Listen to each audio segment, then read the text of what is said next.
You're watching the Top 6 Show, the original multi-club fan channel. Make sure you're following us now on Spotify and Apple Podcasts. The link is in the description below. Back to the Top 6 Show. Smash the like button, subscribe now, and you have just over an hour left until the draw to win 2 tickets to the FA Cup final plus £250 spending money. 7:30 on the dot. It will happen automatically. We will reveal the winner live on air, but they'll know before we do because they'll get an email from. I don't do the draw. It's all done by an independent company. So enter that now. Look at this beautiful panel we have tonight.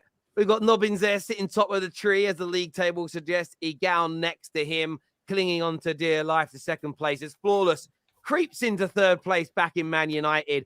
Husam is down there thinking all about those wonderful Thursday night watch-alongs he'll be doing next season. And there we have the two of them at the bottom there. First of all, honestly, Patrick loves it. Patrick doesn't get rejected as much as Tottenham. It's absolutely mad what's going on there. And Carefree Lewis, he cannot wait until Sunday evening when the Premier League is over and his team stop taking L's this season. They do. They've taken more L's than I've seen in my life. But how are we all, gentlemen? We all good?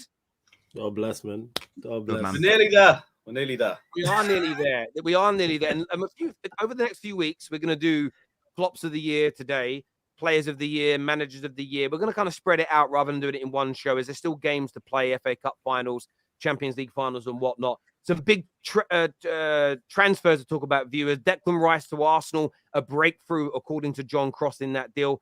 Chelsea having bid 52 million for Ugarte from Sporting. Man United in for Mason Mount. Seemingly feels like United are going to get that done for around £55 million. Alexis McAllister reported as imminent and will happen, as he's going to say bye-bye to the Brighton faithful this weekend. But I wanted to start the show, gents, with a little bit of top 4 talk, because a little hands up and wave if you're playing in the Champions League next year. A little hands up. Yeah, we are. Definitely in the Champions League. How you feeling, Flawless, that United got over the line last night? Oh, yeah, man, it was good. You know what I'm saying? Like, in terms of the result was very good. Performance was a little bit shaky. The performance wasn't the best. It kind of flipped the game on its head, because we've been defensively good pretty much for the majority of the season, and that's where our strengths have lied and why we've managed to get results. And then offensively going forward, that's where we struggled. But in the game against Chelsea, it was the complete opposite. Like, they created a whole heap of chances. Had they had more quality up top, they would have scored a lot of goals. But rightfully so for us, like, we scored 4 and it could have been 8 or 9, because it was some clear-cut chances that we missed. But yeah, it was good that we've managed to get over the line. We should have had this sewn up already. And all the theatrics and all the conversations in regards to United not finishing top 4, I was always confident we would do that, especially with the remaining games we had and the games being at home, where our home form has been incredible. Like, when I was looking at it, I was like, we've only conceded 9 goals at home all season. So I was like, yeah, that's an incredible record to have. And we've won the majority of the games, second best home form in the league. So yeah, it's good to get over the line and back to Champions League football as well. And no, like you said, no Thursday nights. No Thursday night watch-alongs either, which from a personal standpoint, I'm over the moon about. Yeah, absolutely. So am I. Deserved winners last night, but Chelsea, again, playing nice football, just not able to finish their dinner. Story of their season. Top 4 done. Nice little bit of banter with Liverpool fans who, Mo Salah's come out, and I think it spoke for all Liverpool fans in terms of sort of the embarrassment and frustration of not making it. But it's about Man United now going on to the next level. And I've loved what Luke Shaw, I loved what Bruno said last night.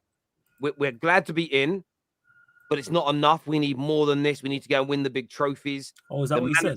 Yeah, okay. The manager has said we need to go on and do it. So there's none of this. There's top 4 done, but there's top 4 done. But next year we've got a challenge to try and win it. We need a big summer. And that kind of brings us on to the first transfer story that I wanted to bring up, because Mason Mount, and I want to read this out here, what's been said this afternoon, this evening, that Mason Mount believes Man United's system under Erik ten Hag offers him the best fit. Man United do not want to go as high as 55 million, but it is felt a deal will eventually be done for around that figure. So about £55 million for Mason Mount. I'm not going to Carefree Lewis on. As a Chelsea fan, him joining Man United, he's like, who's getting a better deal here, Chelsea or Man United? 55 million for Mason Mount. We're definitely getting the better part of that. Like, I'm not going to come out here and say Mason Mount's a bum, he's crap, I've never liked him or anything like that. He's a good player. He's had lots of good form for us. 2021, I think he outright deserved Player of the Year. But I've seen him decline. I've seen him ask for money that I don't think he's deserved, and he's not proving on the pitch. I think with Mason Mount, a massive section of our fan base overhype him to death and act like he's the second coming of Eden Hazard, and that losing him would be like losing Kevin De Bruyne, for example. It's not like that. I think he's a good player. I think he'd do a good job for Man United. I don't know if he'd start in like a team that's contending for league titles, but I think he'd be a good squad player for you guys. Same thing for Liverpool, same thing for Arsenal. But that's it. That's why this whole discourse throughout the season about Mason Mount has been so overhyped to death, because he's just not really worth all the hype. If he leaves with 1 year left and we get him 55 million for him, someone who I don't think in terms of his ability is worth that price tag, that's a brilliant move for us, and just ends the saga, the longest saga of the season that's been full of like non-updates for the last 3 months. I just want it over and done with personally. I don't care if he goes to United, Arsenal, Liverpool. I don't care. Even if he does well, which I do think he will do, I don't care. Chelsea will be fine in spite of it. It's not going to cripple the club or anything. We will move on. Mount will move on, and then everything will be put to bed. Lewis, you have to stop saying Liverpool though, because we're out now. So no, you're still involved. No. Listen, I represent Liverpool on this panel right here. You know, Mason Mount ain't coming to Liverpool. Yeah, it's the truth. Mason Mount ain't coming to Liverpool. I would like to publicly thank Manchester United for just taking Mason Mount off my hands. That's a headache I don't have to worry about anymore. Thank God. Thank God I will not be buying Mason Mount this summer. This is brilliant news for me. You know, I think he fits Man United like a glove. You know, he's a massive improvement on Eriksen. Flawless. I'm so sorry, bro. A massive improvement on Sure, swear down, yo. Sorry, sure, man. This guy's such an idiot, yo. So sorry, it's a horrible idea. Whoever is you, he's horrible. Like, it's what horrible. I don't like idea? it. I don't. Go on, it's a horrible idea. It's a horrible idea. Picture. Show the people. Show the people, Daddy. You know what's crazy, yeah? You know what's crazy? I work with Lewis on a daily basis. I've seen that picture ever since this news broke. I was there at the ground yesterday, and this guy was chatting shit about Mount. Same way. Friggin', yo, this is a horrible idea. I just said that we left him at Old Trafford for you. Yeah. Nah, it's good. You can take him back. Man. Thank you, honestly. Yeah, don't thank me. You shove your thanks. You know what I'm saying? And I'm not involved in this. This is a horrible idea. Normally, with most things with United, when we're signing a player, even if I'm not really too keen on it, I can see the idea. I can see the thought process. I can kind of see where it works, and if you do certain things, then how it can work. This is just horrible all around. I don't get it whatsoever. I'm completely lost at all. Look at Lewis smiling. I'm lost. They don't even want to spend their money. Can I have ask a question of the panel? Yeah. Listen, everyone's entitled to their opinion. I get why you're happy, Sam. I am a bit like you guys. I don't want him at Man United. I feel like I don't mind him as a squad player. If he's our main central midfield signing, it worries me. But Ten Hag, according to the reports, wants him. Klopp's a big fan. Tuchel's a big fan. Poch is a big fan. Arteta rates him. What are all those managers seeing that we're not? Then Nobbins, you're normally very level-headed. What are all those managers seeing that fans don't in Mason Mount? Well, he is. All jokes aside, he is a very good player. I just don't. There's also Gareth Southgate rates him. That's why he keeps playing him. I think it's because what Mount offers isn't the sexiest on the eye. I've sometimes described him as a defensive 8, which sounds counterintuitive, but that is what he provides a team. I think the issue for United is if you have like a midfield 3 of Casemiro, Mount, Fernandes, that's not got enough cohesion. So yeah, I think that the managers are seeing a player who will work for the team and will provide legs, especially, and will provide something. I just don't think it's as Sam smirking there. I just don't think it's like what a club like United needs, for example. I do genuinely think that he would work really well at Liverpool. I think he would also work a club that hasn't been mentioned yet. I think he'd work really well at Newcastle as well. I think that's maybe where he should be going. Chelsea, yeah, I think he's surplus there. United, no. Arsenal probably not as well. So yeah, so there is definitely a very good player in there. He's just not very sexy on the eye, and I think he's probably like quite an undervalued asset. Is what I'd say. But yeah, I can understand where the not wanting him comes from because it's not inspired. Notice how when people praise him, like whoever it is, whether it's Chelsea fans, whether it's rival fans, and people talk about like why he's an asset, why he's good. No one ever mentions what he's good at on the ball. No one ever talks about he's an attacking player. This guy, whether he's an 8, whether he's a 10, whether he's playing out wide, nobody mentions that. There's a reason for that because he's just not very good. There's a reason Chelsea don't want to pay the wages that they want to pay for him. If he was of a certain level, like a Reece James, for instance, they would pay the money. So yeah, with the managers, I hear you, Terry, about managers liking him, but I think it is because of those things in terms of off the ball and closing down and good attitude and all that nonsense. Would Pep take him? No. He get nowhere near the Manchester City side. He wouldn't even make the bench. Because what do you do on the ball? You know what I'm saying? You don't even make the... So it's kind of like, why is he the guy for us? This is horrible. I'm still hot. Do you know what I hope it is, though? Do you know what I hope it is? I hope it's one of those signings that you, don't do that to us. And then he ends up being really good. That's what I'm hoping. I hope so. Low expectations. Yeah. But Cameron makes a good point here. He says, bet all of you, man, thought that Seri, Samari, and Kamara would all be good in the Prem. That is also fair. I remember, like, that is also fair. There are some players that we look at outside the Prem that are ballers that don't do so well. But no disrespect, Canadian Cam. I still don't want Mason Mount. I just think who's the first one? I don't even know the guy. What about this factor? I don't know. Do you guys have a lot of homegrown players in your team? Because that could be another factor.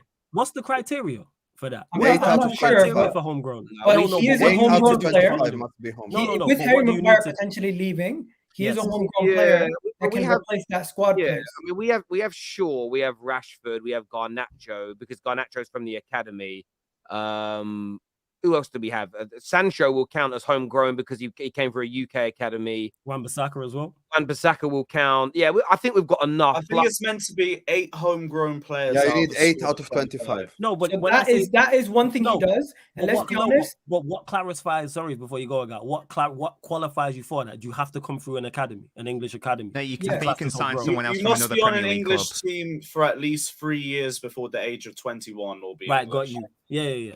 Either English academy or English player. So a Mad next season will also be considered homegrown because he came at 8. Got more than enough. I don't know when he's 21. Yeah, he's 3 years. When he's 21, yeah. When he's 21, he'll be. I just think when it comes to Mason Mount right now, because he's not playing at Chelsea and he's so far removed from last season where he was good or the season where he was really good under Thomas Tuchel, a lot of people are dissing him, but really and truly, he is going to improve your squad. Coming into your squad, he does improve your squad. He gives you more options. And in the Champions League, where you're going to need more squad depth, he definitely adds to that. The bars on the floor, improving Manchester United squad is not hard. I could go power league than me and find man who would improve Manchester United squad. It's not that bad. Listen. It is no. The squad, no. You keep saying a lot of the players. Squad is that bad. Don't do that, Husam. Because you week in week out on a daily basis for the entire season of this Manchester United's team. So I'm not hearing from you about your squad's not that bad. Sure, man. Yeah, go on. I said your squad was better than Arsenal, and you got adding another player who's going to add goals and assists off your team, offering you more outputs. Okay, Agal, let's kill this Champions League winning wait, Agal, on the ball. Too. Wait, Agal, honestly, experience, quota, all this type of nonsense. Agal, on the ball, what does Mason Mount excel at? On a scale of 0 to 10, what is he 8 out of 10 or better at on the ball? Just gonna say, he's got a brazy half. I got answer the question. I'm tired. Half turn maestro. Yeah, man. I'm not asking Agal. If you want to ask someone to break down what Mason Mount offers, probably ask the guy who's been watching him for 2.5 years. No. I'm asking you because you're here being an advocate for him. So therefore, I'm not being an advocate for him. I'm being devil's advocate. I'm telling you the honest truth. So why are you talking about someone you don't know about then? Listen, we've been linked to him. See what I'm saying, people? Nonsense. You know what I'm saying? You see what the terror of having it's not about. One second. Man, just talking about stuff you don't know. If you want all the breakdowns of what Mason Mount offers you, you're experts right there. No. I don't need all the breakdowns. You were here talking about him being gold. I'm just saying. Mason Mount is not a terrible player. You're making it seem like this guy's garbage. I never said he was terrible. I never said because you got people could maybe buy better. You could maybe buy better for 50 million. One second. I understand why you don't want him. I understand why you don't want him. I get it. But I'm just saying, similar to what Terry was saying, you might be surprised that the player that you're buying that's Premier League proven comes in and he adds more to your team right away than if you go and spend that same 50 million to somebody that you go that you might rate in France. That's just the reality. I'd run the risk on someone in France. Like I said, he's here being an advocate talking about Mason Mount being a good addition. I asked the guy a simple question. What does he excel at on the ball? Man can't tell me. That tells you all you need to know. I've been asking this question for time about him. I've asked the same about Bruno, and I can't get no answers. That tells you all you need to know. I don't know why we Wait, you can't get the same on Bruno. I've been asking the same question about Bruno. I'm still awaiting an answer. If you want to answer, feel free.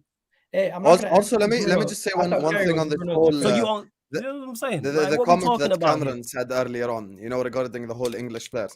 Every single, I'm not going to say every single because someone's going to come off you to say some annoying thing, but like 90% of Premier League fans would take Kane, Rice, Trent, so many English players, I think, excel and would they 90% of the people would happily take him, Foden, Saka, etc. Like, no one's rejecting players just because they're English. I agree with Flawless, and I actually, I just say it to piss him off. But the truth is, I don't want Mason Mount anywhere near Liverpool. I don't know what Nobbins is on saying he fits my club. Just because he runs don't mean he fit my club. I'm going to be so real with you. So, this whole thing of, fit and stuff like that. My issue is the same. You know what I'm saying? My issue is the same issue as Flawless. Look, when describing any good football player, you just describe something elite he's actually good at on the football pitch. Because, I'm going to be sorry, when Nobbins try to defend Mount and Igal, all I'm hearing is Henderson type stuff. Leader, was decent for rate, Liverpool for a period, though. All this stuff. But for me, look, if I ask you right now about Mo Salah, you'll tell me positioning, finishing, Trent passing, etc. You can just keep going, Thiago dictating tempo, stuff like that. So, everyone has something that they're special at. My problem with Mount is he's basically, I'm not even going to say below average or be disrespectful or say anything crazy. He's just average or okay at everything on the football pitch. So he's like a 6 out of 10 at everything. So he's passing. It's not like he's failing, but he don't do anything special. He's not a specialist of anything. And he doesn't do everything at an elite level either. So if he was a master of all the things, he's a jack of all trades. He's not good at free kicks. He's a jack of all trades and he's a master of none. That's what it is. I completely agree. If you ask me what Mount's got, he's got a world-class half turn. I say one talk. I disagree with that, but yeah, one thing. So this is the thing, you see how nobody that's not even an attribute. But I'm meant to believe half my fan base is telling me that we have to sign this guy. The only thing I will say for it, and I don't want him either, so I have to premise this, is money in football keeps going up. A £55 million player now 10 years ago was like a £12 million player. And sometimes I think we get lost in the transfer value. A top-class midfielder now costs you 150 million. So when you actually break that down, how much the world-class midfielders cost, and you might, if you pick if we get him cheaper than the 55, we get him for 45 million, comparatively to the world-class midfielders, he's a third of the price, which actually reflects the difference in quality, which is why my only real fear is him being our main guy. But Cameron makes a good point here in the super chat. He says, to be clear, I don't want him, but I'm calm. We only have 5 homegrown players after Maguire, Scott, Tuanzebe, and potentially AWB are gone. That could be it. So there may be an element here where we have to bring someone like him in to hit that quota. Then I'll sort of. Oh, so what? You need 3 more players. It's a quota thing. Man just here like the token black man. That's what it is. It's just the token black man hitting quotas. That's what man. You're not qualified for the job. You're just here because we need to fill a quota. That tells you. Yeah, but if you need another one, we can give you Gallagher too. Bro, that's hard.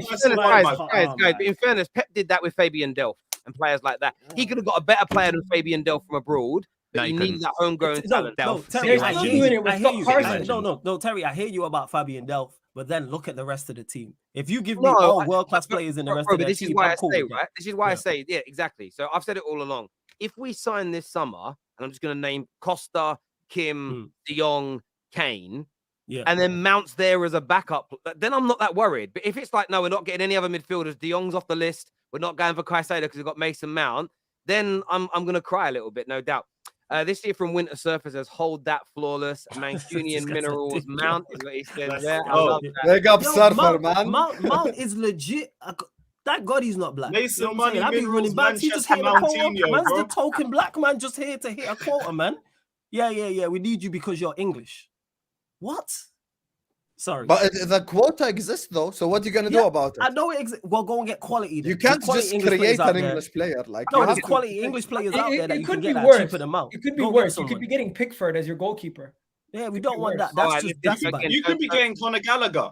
You could be getting Gallagher. Oh, By the yeah, way, there are it could be actual worse. Man United fans. Hey, all you jokes need aside, 3 spots. We Not can do everything you a is 2-for-1 banter, guys. deal, bro. There's genuine You United got fans who want Pickford. I'm gonna be real. Some do. Yeah, but I don't need to know about those weirdos. They are weirdos. That man's arms are like this. Why would you want a T-Rex in your goal? A baby. They say he's better at distribution than De Gea and Yeah, good but- shot stopper. Yeah, again, but you need The bars on the floor, fam. Exactly, it's crazy. It's not a flex saying It better distribution becomes than it the becomes hell. a micro penis conversation. None of them are big. Mason Mount might surprise you. Odegaard called the worst signing of the summer on the football terrace. Terry called him the biggest mistake of Arsenal in 2022. Managers know that's a fair point and challenge there, my friend.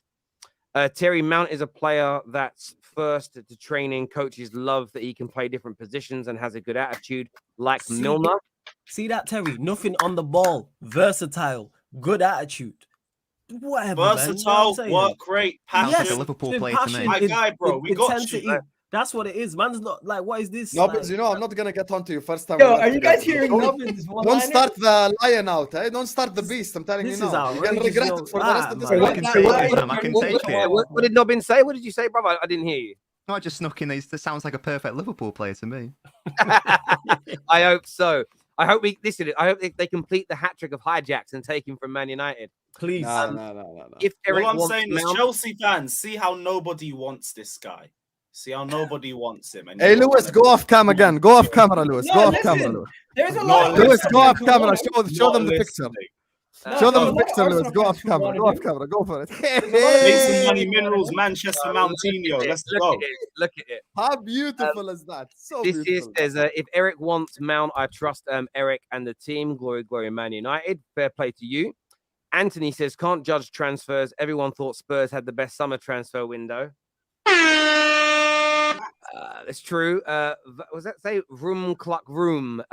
Is what's been said there, Anthony. I don't know what that means, but thank you.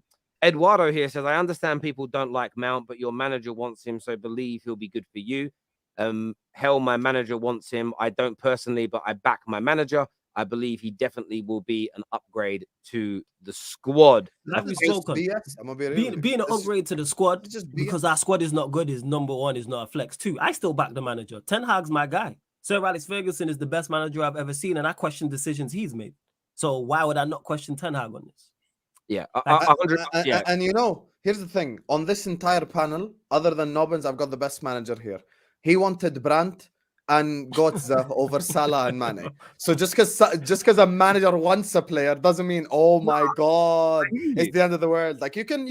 By the way, there's instances in which you're right and the manager's wrong. It happens. It's not that deep, man. Well, Managers are humans. Fergie wanted Ronaldinho and ended up with Cristiano Ronaldo, a better player. So it's as simple as that. Tuchel wanted Gallagher to have the Kante role earlier this season. I know, it's crazy. Viewers, hit the like and the share button. You've got just under an hour, by the way, to enter the draw for the 2 FA Cup tickets and £250 spending money. Scan the QR code or click on the link in the description below. You've got an hour to enter. If you don't do it, forever hold your peace. Speaking of Chelsea, that also played in that game yesterday, some big news for them today. This has come from a number of sources that they're interested. There's now been a claim this evening that they have placed a £52 million bid for the signing. I want to pronounce it. Is it Ugarte? Is that how it's pronounced? I think it's Ugarte. Ugarte, something Ugarte. like that. Okay, cool. We'll probably find out we're all doing it wrong because it's Uruguayan, right?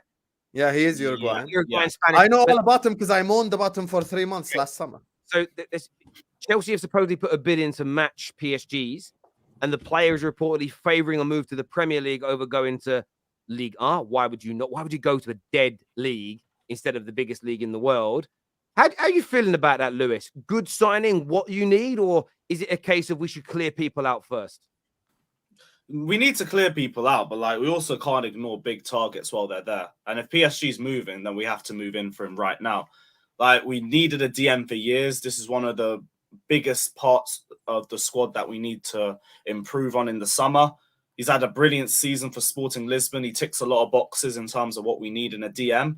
I'm all for it. Like I know we need to sort out the clear out, but that's going to happen anyway. There's a long summer ahead. It doesn't mean that has to be the first thing for us. Bring in the players that we need to bring in and also clear out players at the same time. You're perfectly capable of doing both. So I'm fine with it. Bring him in immediately. Like if you even bring him in on Sunday, bring him, but won't make a difference. You said he ticks the boxes. What does he fill some sort of quota or something? Is that what you're telling me? Yeah, no. He's actually a quality DM. This ain't the quota. Wait, you haven't heard of the Uruguayan quota? Every team needs one Uruguayan. You got Bentancur, big up. I can't lie to you, Lewis, man. Listen, first of all, if anyone here turns their nose at Ugarte, you are clueless. Unless you're Nobbins, because he employs Rodri. Igal, maybe, fair enough, Partey. But the rest, bro, Ugarte would make every single one of us better. He's absolutely unbelievable. He's a pest. I watched that guy live at the Emirates. He's a pest. Before he got the red card, he's an absolute menace to society. Bro, you know, I'll tell you what version of a player he is. He really reminds me of. He reminds me of like a Gattuso, to be honest with you. He really does. He's just like that defensive presence, very aggressive, very strong, defensively just so sound. May not be the best on the ball. So it's not like he's going to sit up here and have 90% pass accuracy. But like when it comes to tackling and defensive side, he's unbelievable, Ugarte. So I wish we'd sign him, to be honest with you. But I hope he doesn't touch Chelsea. I hope he goes to PSG. Just go for the money, Ugarte. Chelsea ain't worth it, brother. Chelsea ain't worth it. We got money too.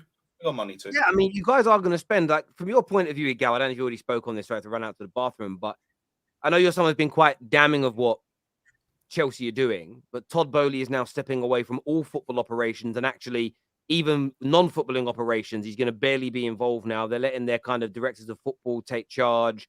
Poch is coming in. Do you feel like a signing like this plus clearing out the dead wood, do you feel like there'll be a resurgence at Chelsea with a deal like this in the summer? Listen, Chelsea are never going to be as bad as they are right now. This is historically bad. This is the worst they've ever been in 20 years. So obviously they're never going to be this bad, right? But right now, all they need to do is try to get themselves back into the top 6 race. Let them do that first, because I'm not really ever going to be concerned about Chelsea until until they get their manager sorted out, until they get their team sorted out, until they actually have a squad that's balanced and they have a team that's fighting in the right set. They have so many issues before any of us really need to be like, you're worried about Chelsea. I just think Todd Boehly is going to do what Todd Boehly has to do. And if anything goes wrong, he's just going to come back in and mess it all up again. So we'll wait and see.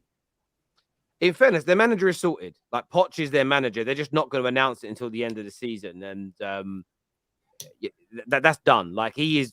I would be so shocked if Poch isn't announced in the next week as the new manager. And I think you'll then start to see a lot of things fall. But it's Chelsea, Terry. They've shocked us before.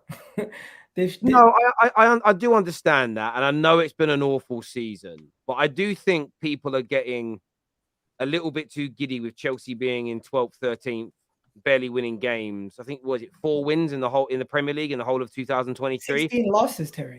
I know. We got 4 wins. Oh, nice. Yeah. I think I looked. I think it's 4 wins in 2023. I looked yesterday, but I get enjoying it, but I think people are getting too comfortable. You ever seen those videos where someone say that's wrong though? Hang on a minute, and I'm not saying you. I'm just talking in general. You ever seen those videos where somebody gets a little bit too comfortable stroking an alligator and suddenly their arm gets bit? Yes, That's how it feels to me with Chelsea. It's almost we're getting too comfortable because we played them last night, and I saw them do this to us. I saw them do it in moments this season in other games against City. They did it at the Emirates. They did it against Liverpool at times. They can play the ball. They can get it into dangerous areas. They just didn't have the quality to finish chances. And they're a bit loose in the middle in terms of defensively. But you buy a good defensive midfielder, you buy a few killers up front, and you clear out the dead wood. I don't understand why none of that's achievable, and suddenly Chelsea are a dangerous side again. That's just my view on it. Like, I look at this signing, and I do worry a little bit they'll sign players before they get rid of people, and they're left with a bloated squad. And when I say worry, I'd love that as a Man United fan, just from a football standpoint. But I look at this deal, and I look at what they're doing, and I think Chelsea, when I say back next year, they won't challenge for the title. But I think they could honestly push for the top 4 next year. I really do. Terry, let me ask you a question. Just name 3 players that you think make Chelsea better. Just any 3 right now that you say. So let's assume they get Ugarte. Just name 2 others that you think would elevate Chelsea. Because I have a follow-up. Okay, I think Guardiola out the back would make them better defensively. Although I think they've already got a lot of good young centre-backs. They need a manager there. Victor Osimhen as a striker. They've got Nkunku coming in as an example already. You sign that level of play. Listen, Harry Kane ain't off the table for him. You bring in Harry Kane to top the Chelsea, and you shake your head. But look, I wouldn't be surprised. No, I'm not even shaking my head because I have yeah, go on, mate. Go on. What's your point? I have a bigger problem with this. Let's assume I'm gonna give them best case scenario. They sign Kane and Ugarte and the centre back, whoever, great centre back, whatever, whichever guy you want to name. If they don't sell 15 players, it's pointless, because like this is the Wenger model. Wenger has spoken about this 100 times. You know, when he was a winner, he said sometimes you add by subtracting. And as you've mentioned, and as I've mentioned, and as Igal has done on this show before, the problem is they just have way too many players. It's just too many. I mentioned this to Lewis before. It's just the adaptation. It's just this guy's got to adapt, and this guy's got to adapt, and this guy's got to adapt, and this guy's coming from here, and that guy's coming from there, and this guy's not used to the cold weather, and this guy's not used to fish and chips, and suddenly you're just fucked. Because you have 15 people try to get used to a new league, to a new country, to all of that. So they need to, I'm very real with you, they actually need to minimize additions as much as possible. Like they genuinely need to go like 2 signings. Like just sign 2 very good players. Let's assume for the sake of argument, Kane and Ugarte, or Osimhen and Ugarte, whoever, and that's it. Stop there. There's no need to go OTT. Now start we selling. Need to make 3 signings. We need to make 3 signings. Okay, fair enough. We need a striker. Yeah, but Lewis, am I right when I say you need to sell 15? Yes, yeah, and I totally agree. And I think at the very least, I think around 10 leave. You'd ideally want to get to 15, but there's a lot of players that are already looking to leave, a lot of players that we're trying to get rid of. Like off the top of my head, Mendy's probably going to go, Mount's going to go, Ruben's talking to AC Milan, there's Ziyech, there's Pulisic, there's Aubameyang. We'll probably look at offers for like Kai Havertz or something. Lukaku. We've got to sort that situation. Hudson-Odoi as well. They're all going to probably try and leave. That's at 9. Already. I'd say, yeah, that's 9 already before you even start looking directly at the squad. But they're all likely to go. So if that's 9 already likely to leave, then I do believe you could get another 6 potentially. But that is key. But you can't take away the fact that we do still need to strengthen other areas. We got a bunch of attackers who can't finish. What's your realistic expectations for next season? What's your realistic expectations for next season? I want us to compete for top 4, and I want both cup finals. Because we've got 1 game a week, so you should be taking them seriously. I think that's realistic. I think compete for top 4. You probably miss out, but really and truly, anything 6 and above next season is a good accomplishment for you guys. Because where you guys finish this season, you guys are such a mess that if in your first season you get back into Europe, that's a good season for you guys. I genuinely think next season. I'd say anything 10 and above with. I'd say it's progress, but I won't call it a good season. Like we need to get back to the mentality of top 4 is a minimum requirement. Just because we've been 12th doesn't mean we have to celebrate 5th or 6th of anything. But it is progress. I want to see progress next season, and then hopefully the second season you could talk about pushing for a league title. That would be ideally how it would work on the potch. I don't think you guys are going to be pushing for a league title whole life, that which quickly. Is patience. So why good not? luck to them. Why can't they push that quickly? At this moment in time, their floor, they need to just get their team balanced before they start thinking about pushing for a league title. They just bringing in the manager their first season. You think you're going to challenge for a league title in your second season with Pochettino? That's no. I wouldn't say no, I don't anything. think, but if things go in the right direction, we should be able to do that. Potentially, but I think 2 seasons is very ambitious. If you're saying 3 seasons, that's realistic. But I think 2 seasons is too ambitious.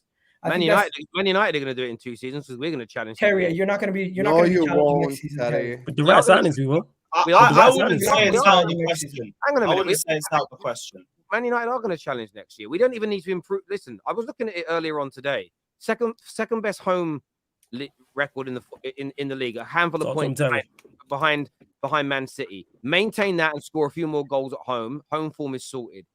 Away from home, yes, we need to do much better away from home against the bigger teams.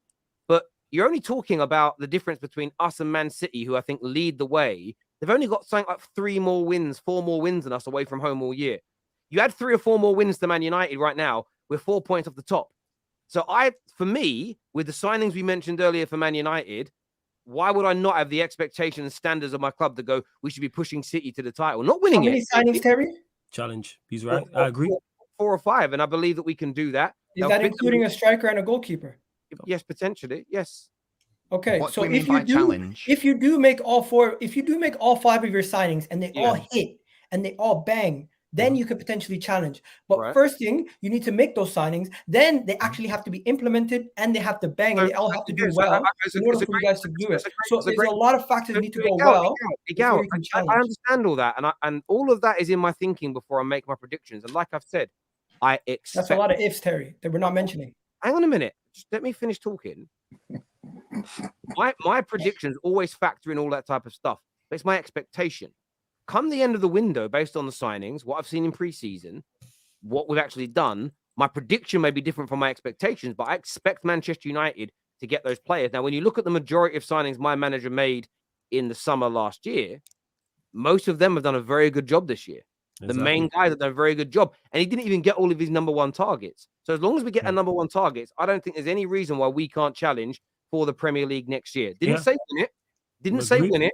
I said challenge, and that should be the football reason why you and they don't all have to hit. They all just have to have some form of it. If two of the 5 hit and the other 3 are just decent, that will improve us as well, because we're not a million miles away. Exactly. My question to you, Igal, is this: points. Why can't Man United, with an improved squad, win 5 more games next season? It doesn't come down to 5 more games. It's a new season. Everything changes, as you guys always tell me. But again, at the same time, what Arsenal fans and people like yourself pushed all year, and you were right, is that we were above the average points that City get at this stage of the season. Being above those average points is based on what? Winning games. So why can't Man United win 5 more games over the course of the season based on the logic that you used all year? No, based on your logic, Terry, it's your expectations, and I can't change your expectations. But I'm asking you a question. What would stop Man United winning what we've won this year plus 5 more games next year? Why don't you think we can do that? 1, recruitment, and 2, the players not gelling. So you don't think the recruitment will be good enough and the manager won't be able to gel them into the team? That's your reasoning? Yes. But we've seen him do that this year. Wait. We've seen him do that this year, though. This year, we've also seen a lot of things go, fortunately, both are everyone's ways. A lot of teams drop down. What's going our ways? Let's just Let me be honest. I don't think Manchester United is that far off. But in the same breath, I don't think next season is going to be the year where you guys compete for the league and try to win it. I really do believe if you do get Harry Kane and these guys, you'll be in a better situation. But I don't think you're going to go out and compete and win it. Or what I will say to that is, when you said a lot of things, that's not unrealistic. You said there's only 2 people that are going to really challenge in a league. There's not going to be 4 people challenging. Yeah, who said that's a whole different conversation, because that's very dependent on the transfer window. But you said a lot of things have to go your way, and I'm guessing, correct me if I'm wrong, you're talking about teams underachieving and not being at the level we expect them to be at. Am I correct? That's not the only thing. Okay, what else is there? Minus that thing, what else has to go your way then? Just so I know what we're talking about. Don't forget, while you're in the Champions League, you have to rotate a lot more. Okay. So with your team being a lot smaller, as you guys are saying, we have to, both our teams, Arsenal and Man United, both have to be more prepared for the Champions League, and we cannot rotate as much. Okay, I'll kill that dead, because our manager don't rotate like that. Okay, fair enough. And then you're going to be more trouble. And then why won't we challenge? Then you're going to struggle even more. Why won't we struggle with a better team and a better squad? Why won't we? I don't get why we. Okay, I've already laid out everything. Every time you ask me a different question, I've already addressed this earlier. I think listen, your point is fair. All I was really looking for was you to give a reason, not just that I don't think you will. Your reason is you don't think we'll have good enough recruitment, and the manager won't be able to make. Your reason is you think you will. We've seen that. I haven't challenged your reason.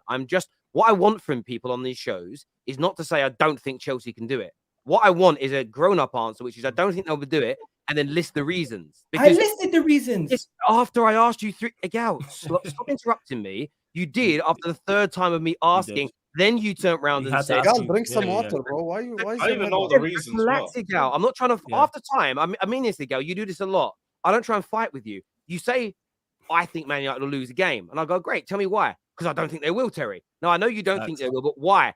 Why are you asking me? I've already told you I don't think they'll win it. I'm not asking you for That's you. Yes. I'm asking you to break it down, Igal, because that's what the viewers want, rationale and reason. No, but I get interrupted 15 times, so fair enough.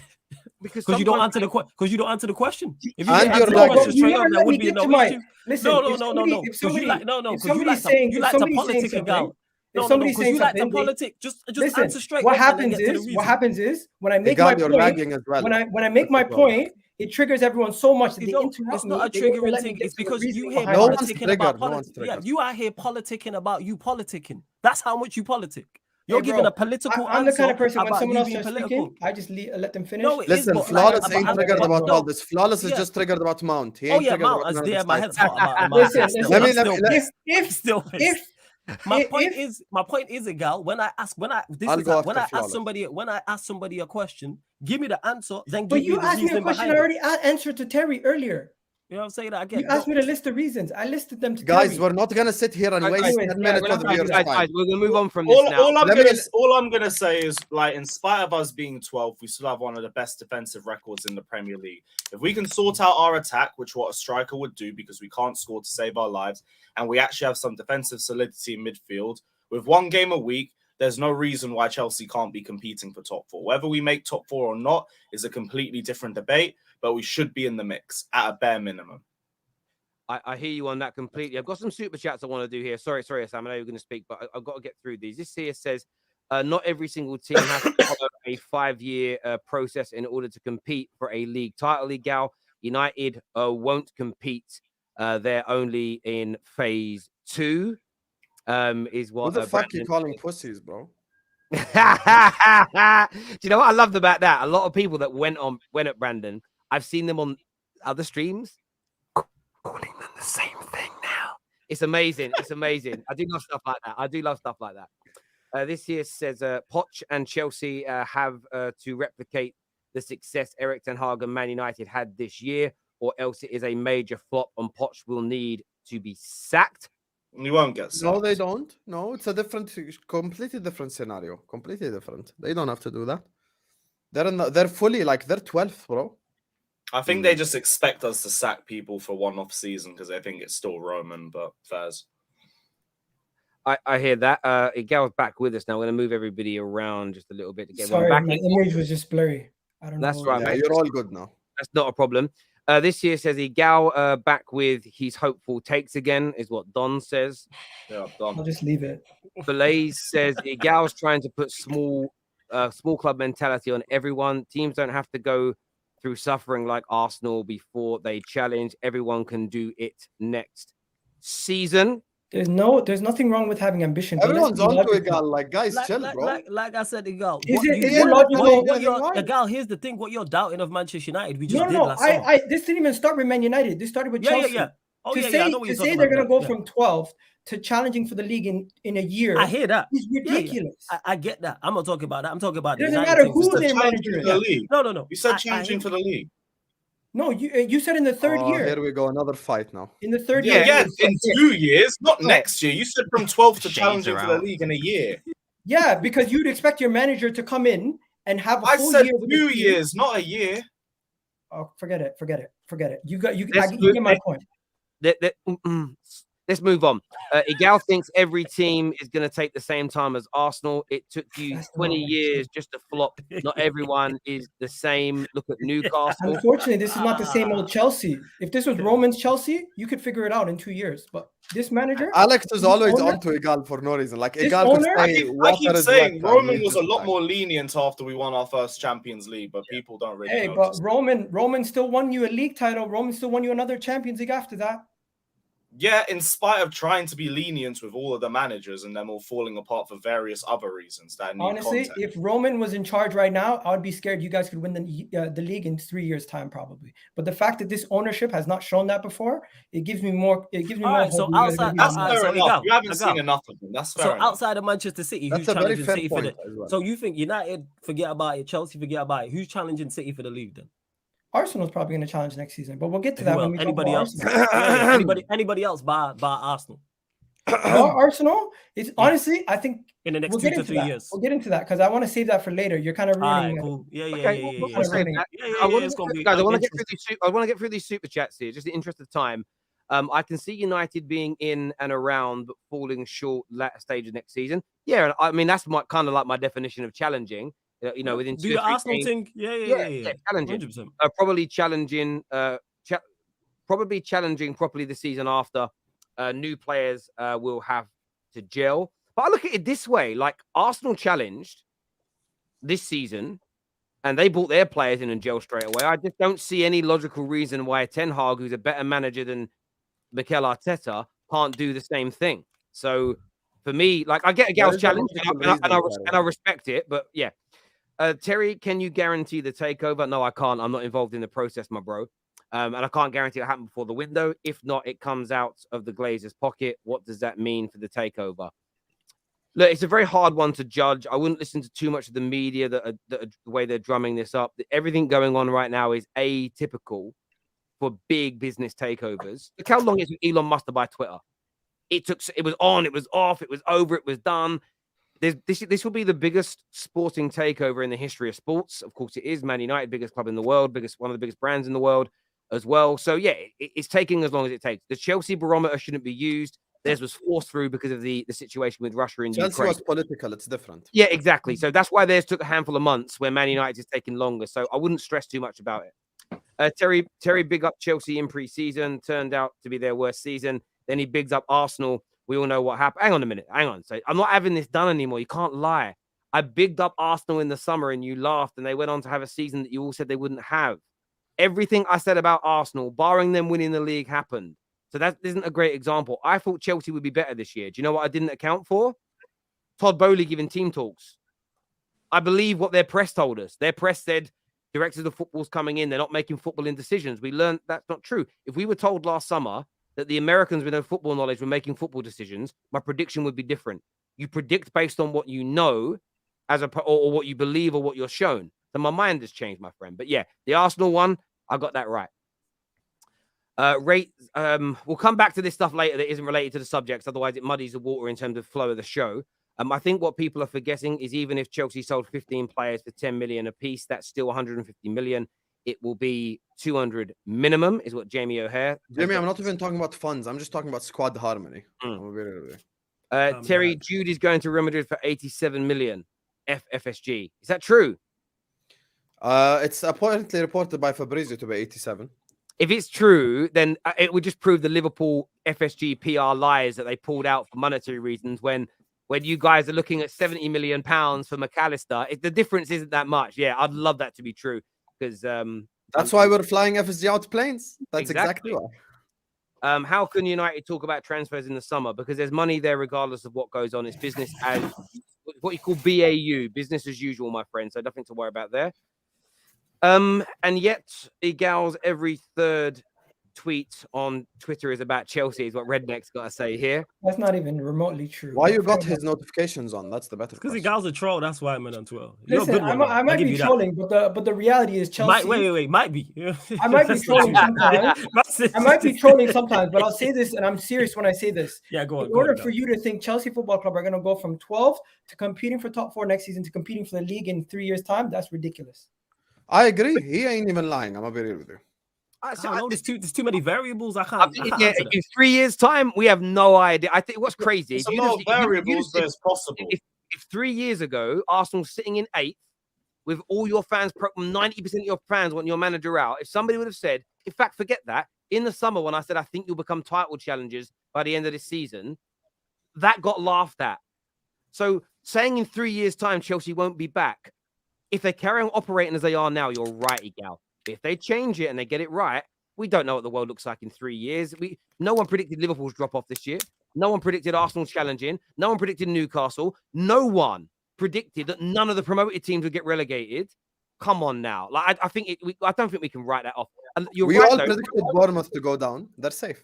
Yeah, exactly. Facts. So I just sort of feel like you're right, Egal. If they stay operating as they are, you're right.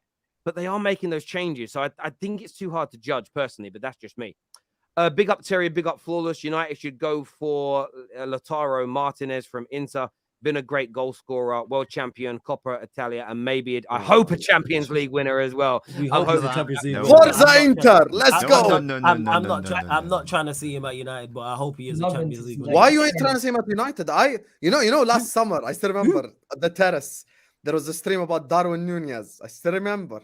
Bro, and I told you Ivan Toney. The panel got on to me because I said I didn't want Nunez. I wanted Lautaro. I wish we signed Lautaro. I'm sorry. Listen, Lautaro ain't a dribbler or any of that, but he's an intelligent footballer. He's an extremely good finisher and he links up play well. Bro, I wish we signed Lautaro instead of that other guy. But listen, let let me just say one thing on United. I've been trying to say for the past 45 minutes. So here's the thing when it comes to Man United. There is an objective footballing reason as to why they won't challenge next season. The objective footballing reason, other than, maybe a little bit of fatigue because of UCL, Prem, etc., the logical footballing reason is it's going to take a little bit of time to adapt to Ten Hag's attacking philosophy. Now, before Terry and Flores want to fight me, let me explain. Here's the thing when it comes to Man United's offensive play. Man United have shown in games that they are capable of playing offensive football. Please do not accuse me of calling you Italy 2006. That's not what I'm doing. I'm just saying you're more defensive than offensive, which is a fair comment to make. Now, I'm saying, now you're going to ask Lisandro, you're going to ask Varane, Kim Min-jae, whoever, to stand at halfway line, box the other team in. Nobbins could tell you, Igal could tell you, I could tell you, it's a totally different world when your two center backs are at halfway line. You're trying to box the opposition in. That defending is completely. I'm not even saying harder or easier because there's no need to debate that. I'm just saying it's a completely different type of defending. Virgil and Konate are usually like in the DM level positions. It's the same with the City center backs, same with the Arsenal center backs. From a footballing perspective, it's normal if you're trying to go into an offensive minded team, which is the original Ten Hag level style of football. After you sign these players, that there might be a small transitional period, which I don't think anything crazy is going to happen. So I'm not going to say you're going to drop off top 4 or something wild is going to happen. I'm just going to say it'll take you a little bit of time to get into the full groove of things and just to go like full on. This is the Ten Hag style. This is the offensive football, and just go 100%. So that's all I'm saying. I hear that about the transition. I do hear that, but I've seen Martinez and Varane. When we've had teams boxed in, which we've done on numerous occasions this season, and been fine. I trust those two to transition into that. I have no issue with. They've been two of our best players easily this season. Martinez probably our best player. Varane probably our most underrated player. So if anyone I trust in our team to adapt to a new role, and like I said, I've seen them do it enough this season. I have no qualms with that. My issues is with everybody else, new signings, other players. Like that's where the problems lie. Defensively, I trust us. It's not a defensive standpoint. All of our take out Rashford, all our better players this season have been defensive. It's on the other end. It's up the pitch. It's in the midfield attacking. It's the wide. Yeah, it goes both ways, of course. I'm just talking about the I think that makes a lot of sense. Just out of interest of time, because we don't have the longest amount of time left, and we've got a few other subjects to move on to. The next one, we're still going to be talking Declan Rice and his reported breakthrough, and Arsenal next season, what they look like. We are going to talk a bit of Tottenham as well as we're on the show as well. But Alexis McAllister, the deal is expected that he says goodbye on Sunday to the Brighton fans, and that his move to Liverpool is appearing imminent.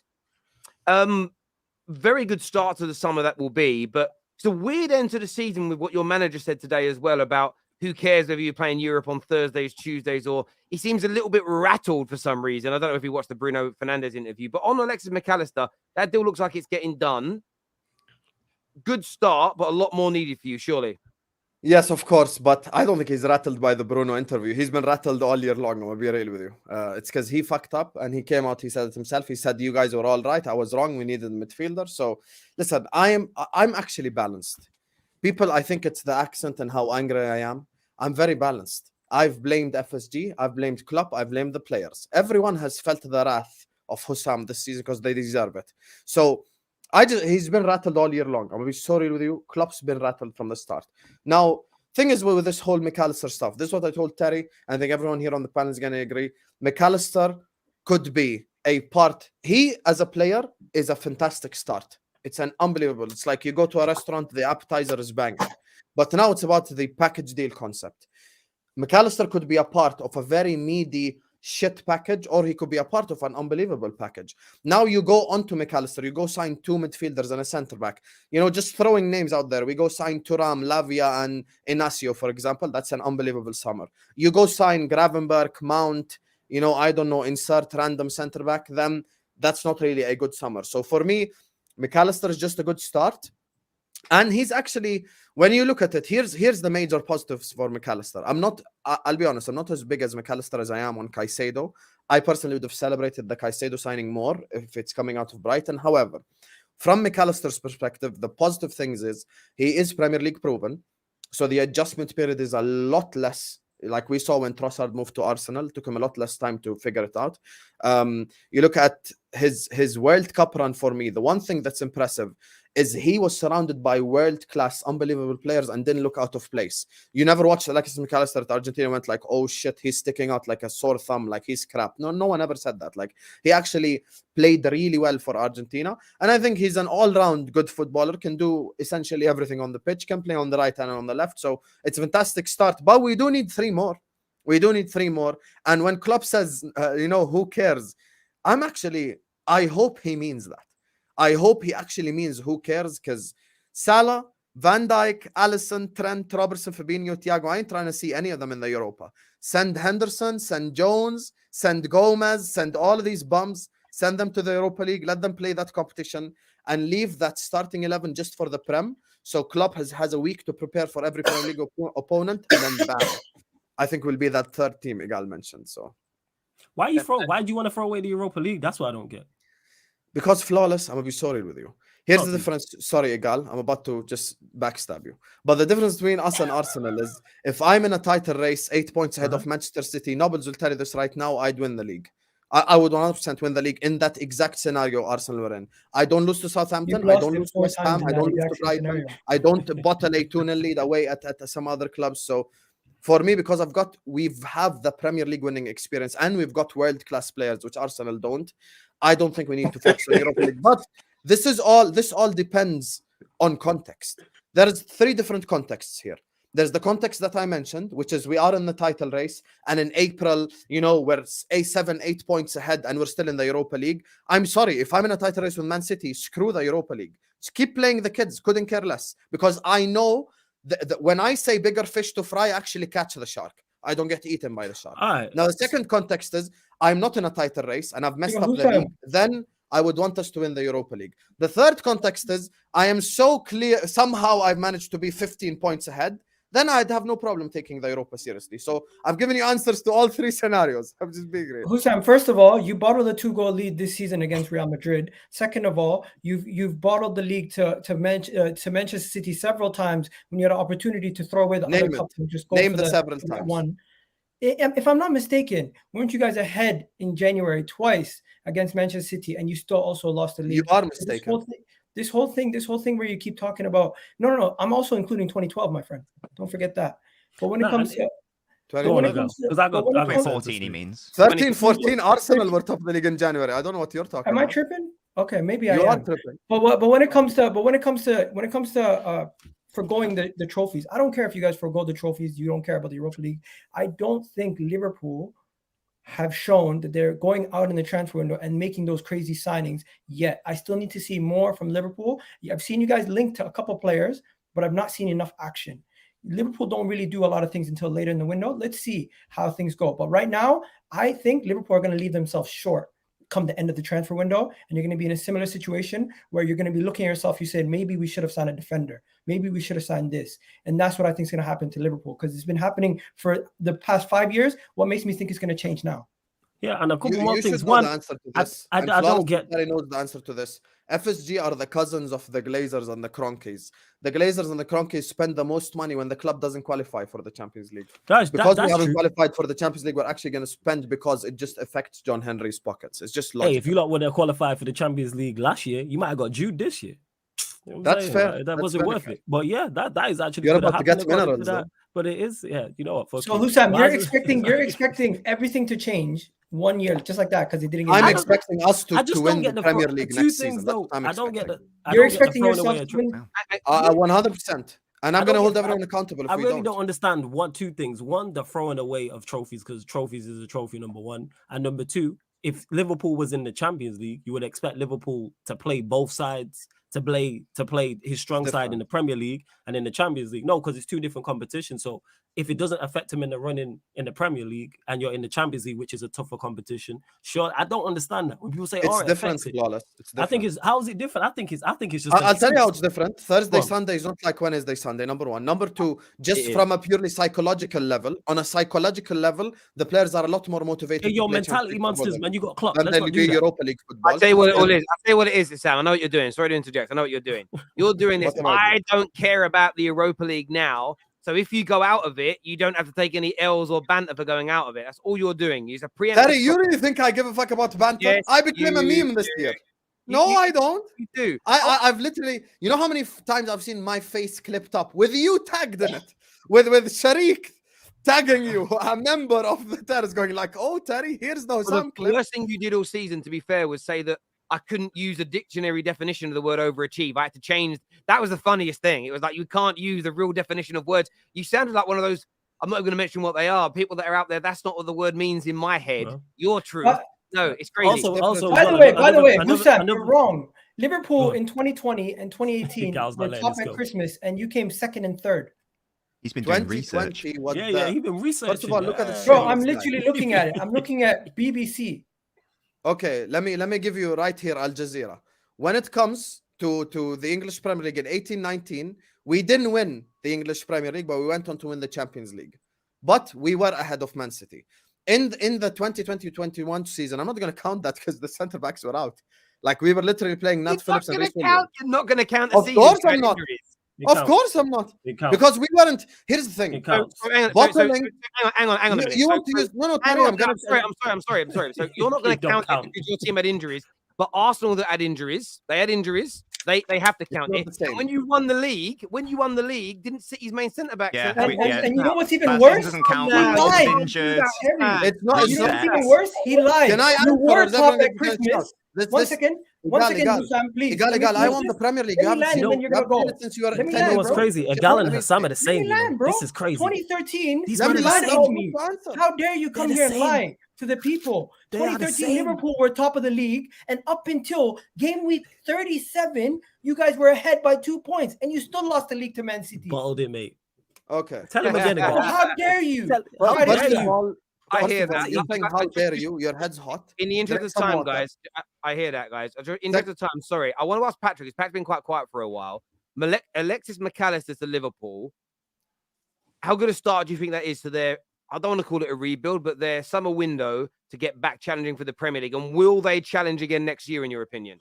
Yeah, you'd call it a transition, wouldn't you? Like they're in a transitional period right now because you know that they need a new midfield, and it's just whether they, who they get in to be those building blocks. And I think McAllister's a fantastic player, and yeah, that would be a great signing. And I think a lot of people are writing Liverpool off. I know when Egal listed his potential challenges for next season, he overlooked them. But if you look at the run-in for the back end of this season, they've been on a really good run, and it's obviously gone under the radar because of the Arsenal and City, title challenge, the top four, Chelsea collapsing, Tottenham collapsing, and the Premier League relegation scrap. But quietly, Liverpool have been going about their business, getting wins, and obviously they've gone from where they were to like finishing fifth. It's actually quite commendable considering where they were. So with a few components, I do think Liverpool can challenge again, and probably if you're looking at it, I'd back them over the other teams because they've been there and done that. As long as Klopp gets it right with the players that they've got, they had a big summer where they got in Darwin Núñez, Gakpo, a lot of players that came in at the same time, and obviously it's taken a while to gel. Losing Mane as well, that affected them for a while. But yeah, McAllister's a top player, man, and I do think he'll do really well there. It's true. I need to address someone in the comments. Sean says, Terry, he says, United have 10 rebuilds. But United can have 10 rebuilds, but for Liverpool, Terry, I won't call it a rebuild. The reason I'm not calling it a rebuild is because it's the same manager who's been building this squad, and you need some good players in to change things. What I consider a rebuild is where you're ripping up everything that's been built before. The majority of the squad's going to be sold in the next 2 to 3 years. New manager, new systems, new training methods, new scouts. That's not what you're going through, in my opinion. So that's why I'm not calling it a rebuild. That's or Tottenham. Chelsea, you man. Yeah, absolutely. Big up Patrick for speaking the truth, man. Hasn't spoken much, but when he spoke, he spit facts. Right? I get that. That's what I do. I don't want to rush anybody. I need to get through these super chats here. I'm really sorry here. This is Terry. Terry, we're not counting seasons now. Then I don't count this Chelsea season because at the January window, Chelsea had more than 11 first-team players out. Good point there, Blaze. Great. Terry, I can't be getting dunked on and I can't respond. Can I just have 20-second response? I promise it'll be quick. Yeah, nice quick responses, people. Yeah, quick response. Igal said Christmas at the start. In 13-14, Arsenal were top of the league in January. Go check the numbers. Don't when you came to Anfield in March, you were 8 points ahead. 8 points ahead. I still remember. When we don't interrupt. When we won 5-1, you were 8 points ahead of the league. So 13-14, you bottled it. And when you look at the 5 teams who bottled, can I finish, Igal? When you look at the 5 teams who bottled it whilst being first for the longest, Arsenal are 4 of them. Thank you very much. There we go, guys. Yeah, we'll do this. We'll do like 20-second to 30-second responses for the person that the super chat's aimed at. That way, all the super chats get done. We finish the subjects.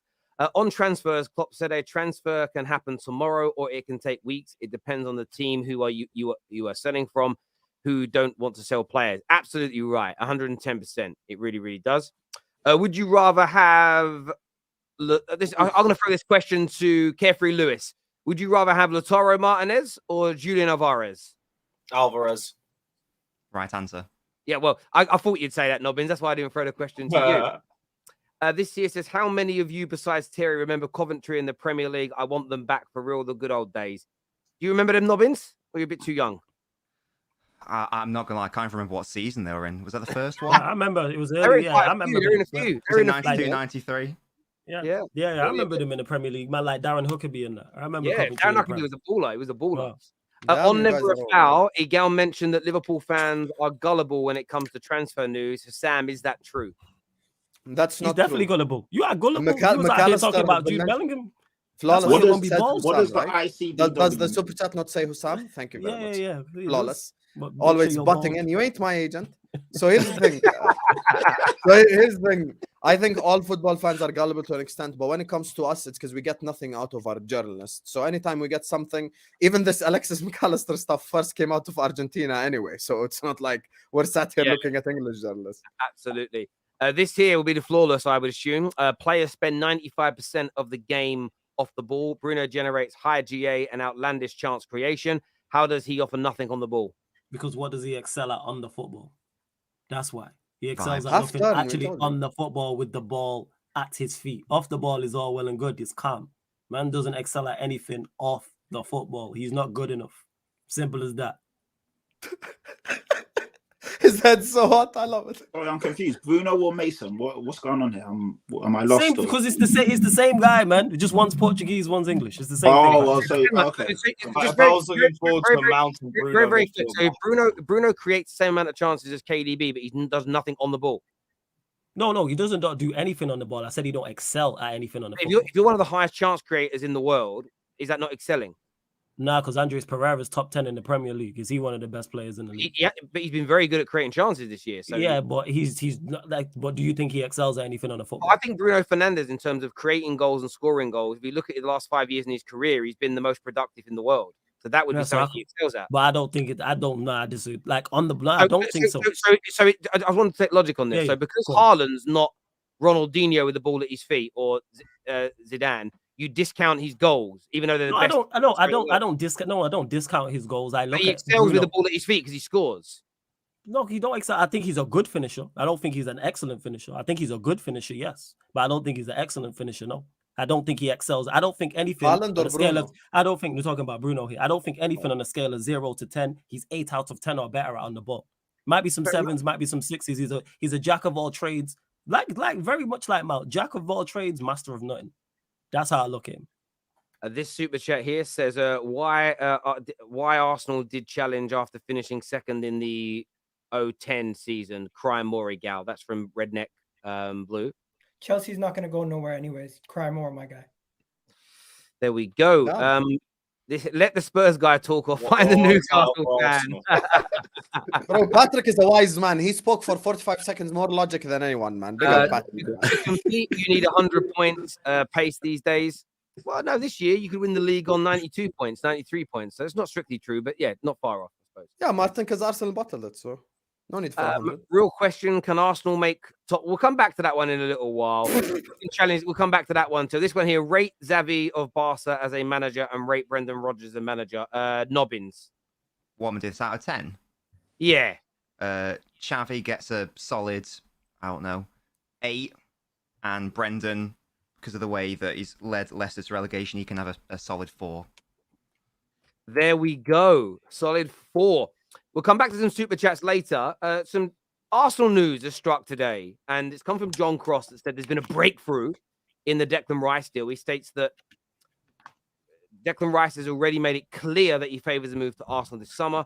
Arsenal put a lot of work in, and they expect the deal to happen, and they are riding out in pole position. How excited does that make you feel, Igal, that you're winning the race for Declan Rice right now? You're ahead of everybody. He wants to join. Talk to me. We've been talking to him since January. It should be done. What the hell?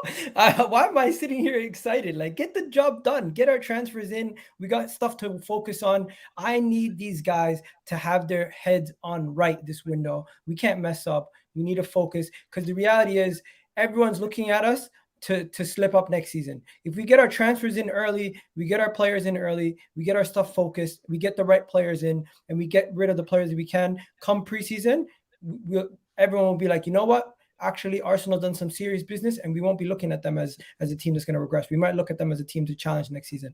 But regardless, the people in the back, the people on the board in the back room, they should have this they should be calling West Ham, getting this sorted immediately after the Conference League final, and have him ready to go first game of preseason. If I don't see Declan Rice as one of the first signings for Arsenal, it just shows that they weren't getting their jobs done quick enough for this deal, because this deal has been in the works since January.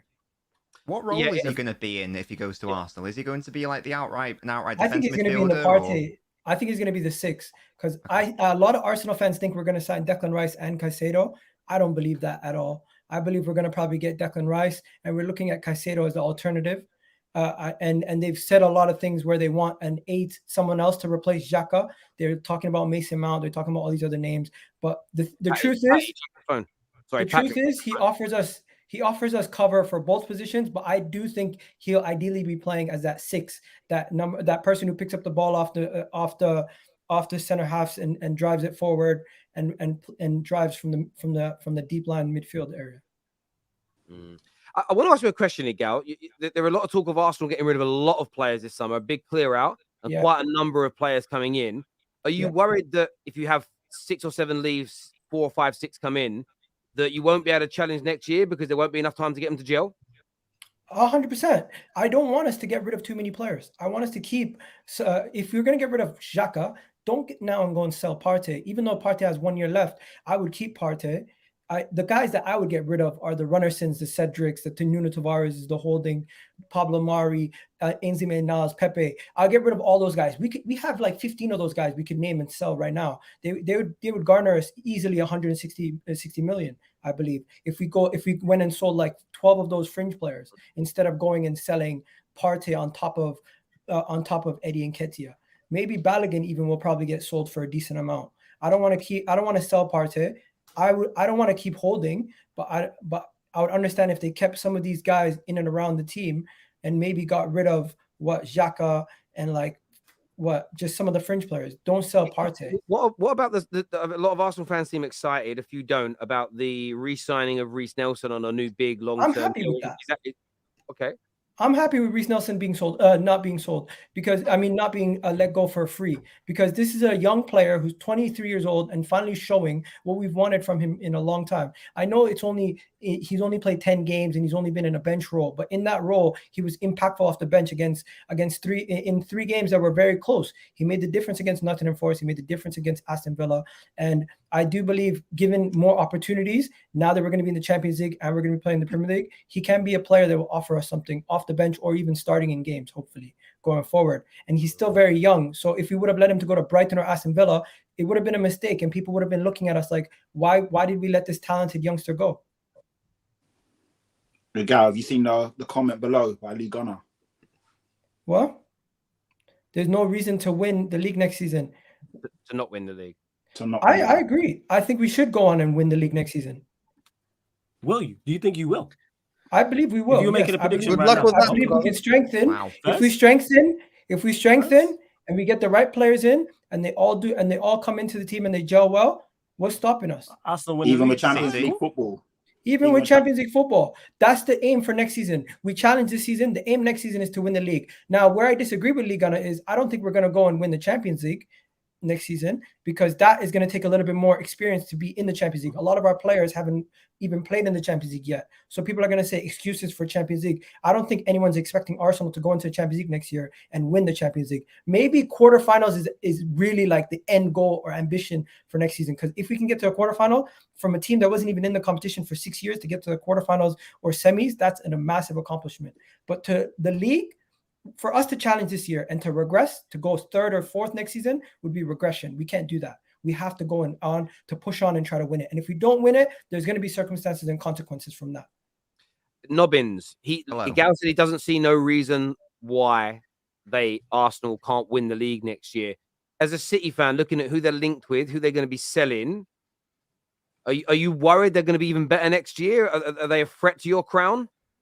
There's the reason right there, that bold fraud I'm pointing to. That's the reason why Arsenal won't win the league, because Guardiola's City still exists. I think that we are just going to get better.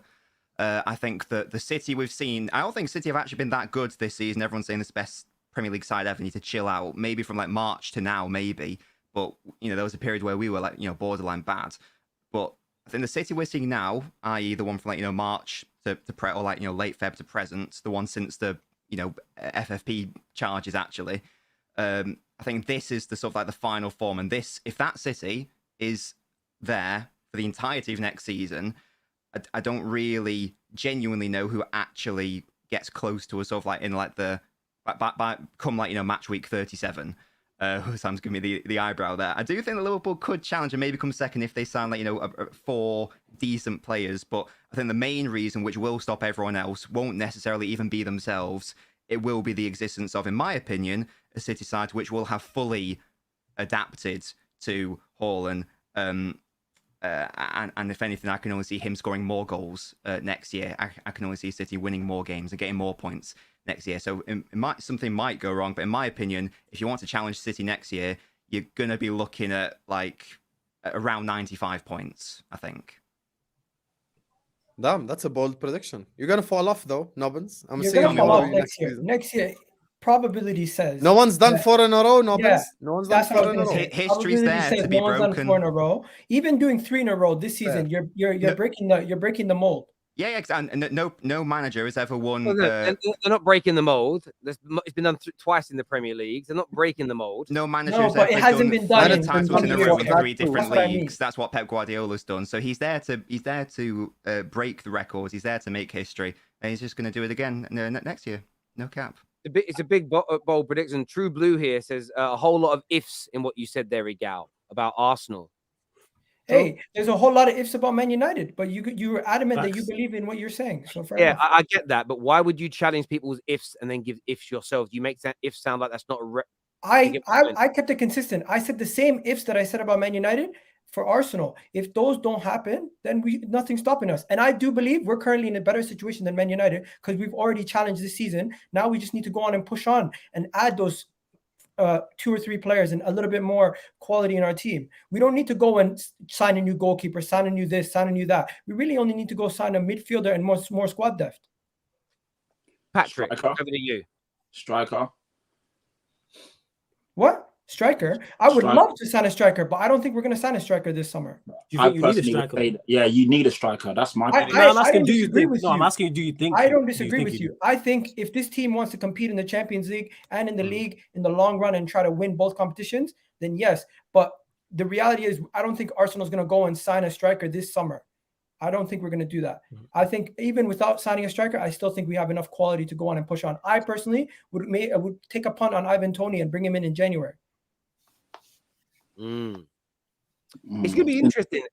This year says, isn't next season top 5 Champions League qualification? I think so. I need to go and double check. I think it's depending on your coefficient. Yeah, and England will probably have quite a good high the team. But you guys are almost forgetting that the players that we have in our squad can't get better because majority of the average age of our squad is very young. So who's to say they don't get much better? So you think with a good window, you're expecting Arsenal to win the league next season? I'm just clarifying. I'm expecting them to push on from where they were this season, challenging. So yes. All right, cool. So yes, just asking to go from challenging to winning the league is not ridiculous.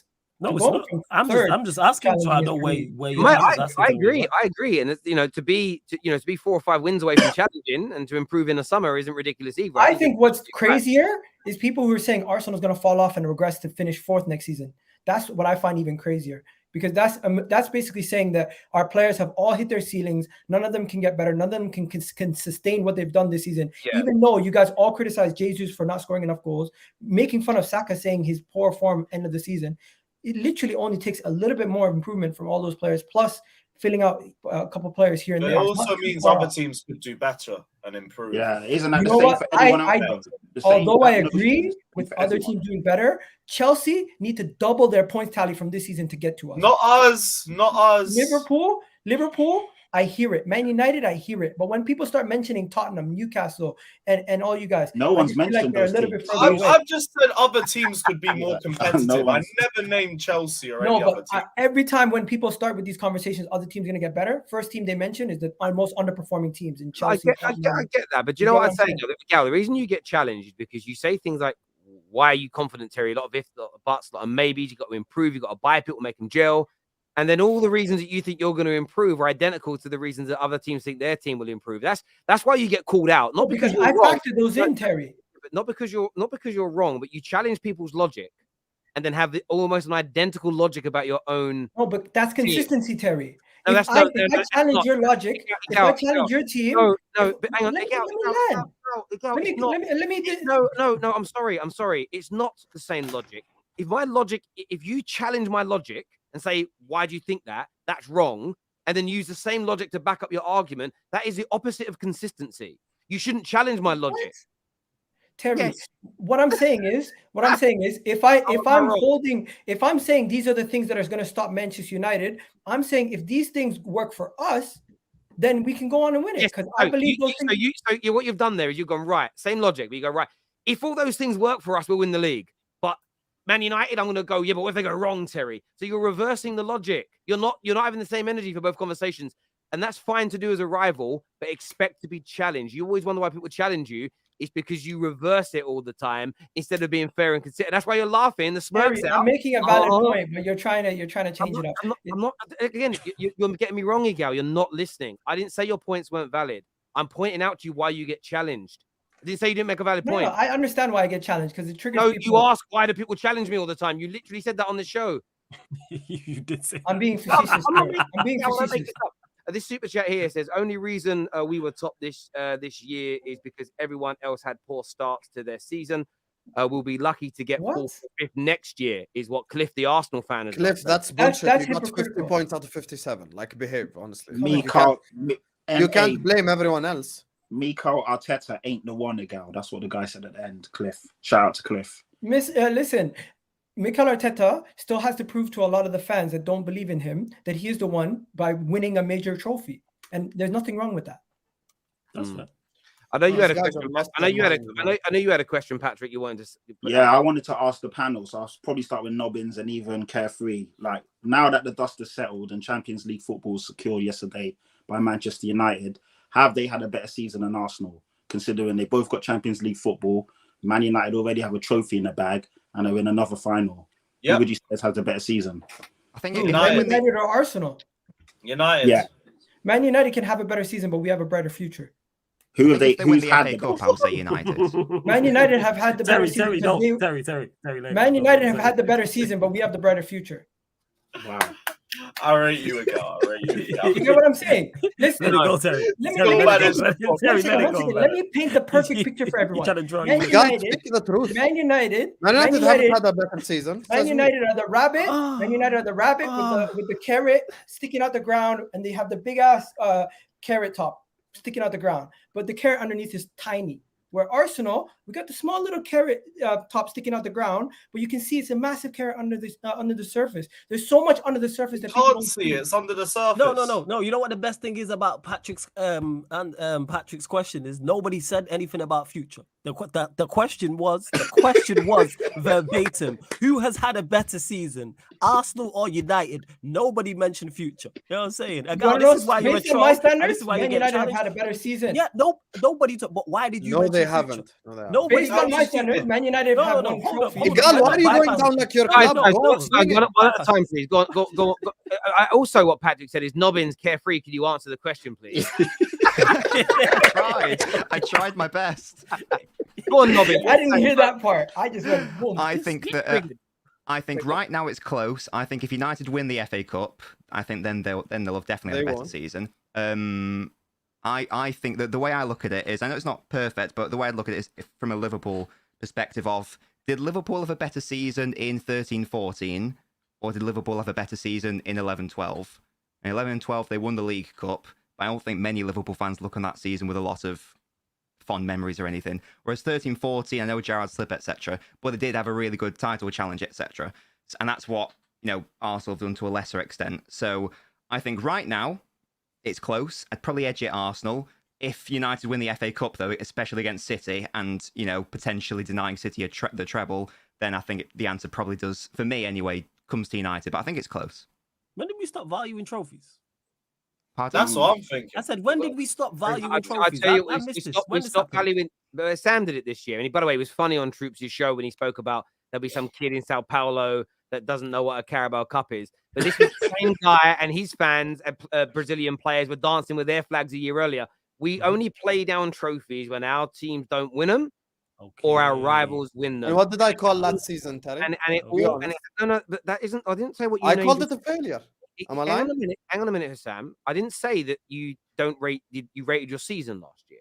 I said that it's about downplaying winning trophies. When you won the Carabao Cup, you didn't sit on a stream and go, "I don't give a shit until we win the Premier League." You celebrated it. You absolutely did. Your players celebrated it. So that's the difference here. Playing down trophies is crazy. And for me, if Man United win that FA Cup, we have two trophies, come third in the league. Of course, it's a better season than Arsenal's. In terms of, if the question is who's better placed to go on and challenge for the Premier League next year, you'd say Arsenal are ahead of us, and they're expected to have a good summer, stay ahead of us. But that's a challenge for us to overcome. But that isn't the question. Of course, we've had a better season. If we pick up two trophies and come third, no shadow of a doubt, it's Man United, because the trophies matter. There's Champions League qualification. The one thing I would challenge what Igal said is the whole future being bright. I'd love you to expand. I'm not even triggered by it. I'm so intrigued to know why you think Arsenal's future is brighter than Man United's. I'd love to understand why you think that. Because Terry, as my prediction earlier, I went on and said I believe Arsenal will go on to challenge for the league and win it next season. And I don't think Manchester United are equipped to do that yet next season. I do think you can potentially do it in a year's time, but I think next season we're going to be winning the Premier League, where you guys are, or at least challenging for a minimum, where you guys are going to be in all the competitions trying to do what you did this season, just try to stay in top four and try to win one of the domestic trophies. Your future is just 12 months ahead, right? Not 3, 4, no, 5. I'm looking at the short term. I'm not looking at what you guys are going to do in 3 years time. I'm saying next year. You're not looking at the future. You're looking at the short term future. You mean? Yeah, that's what I mean. I'm looking at next year.